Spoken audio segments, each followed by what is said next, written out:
ሐሰተኛው ያ ሟርተኛው ሰው አምላኩ ምንድነው ካላችሁ ገንዘብ ነው። ስለዚህ ገንዘብን የሚወዱ ናቸው። ገንዘብ በራሱ ምንም ማለት ገንዘብ ለአገልግሎት ያስፈልጋል። ለሁሉ ነገር ያለ ገንዘብ የሚሰራ ስራ የለም። ግን ገንዘብ ራሱ ጌታ ሲናገር ጌታንና ገንዘብን እኩል መውደድ አትችሉም ያለ ገንዘብ ራሱ እንደ ጌታ አብሮ ተመጥቷል። ገንዘብ ራሱ ምንድነው አምላክ ነው።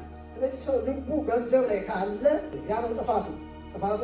ልቡ ገንዘቡ ላይ ከሆነ ልቡ በገንዘብ ላይ ከተያዘ ነው። ሐሰተኛ ነቢያቶች ልባቸው በስስት በቅናት በገንዘብ ላይ ያለ እነዚህ ሰዎች ሐዋርያው ጳውሎስ ሲናገር እግዚአብሔር ሳይጠራቸው እግዚአብሔር እንደጠራቸው ሆነው በቃ ከኛ ጋር የሚፎካከሩ ናቸው። በቃ ክርስቶስ ኢየሱስ ሳይጠራቸው ራሳቸውን የሾሙ ነቢይና ሐዋርያት ናቸው። የብርሃን መልአክ መስሎ ሰይጣን እንደተገለጠ እነሱ ደግሞ የጽድቅ አገልጋዮች መስለው ተገልጠዋል። ስለዚህ ችግር የለውም፣ ለሁሉም ፍጻሜ ያለው የሥራቸውን ያገኛሉ።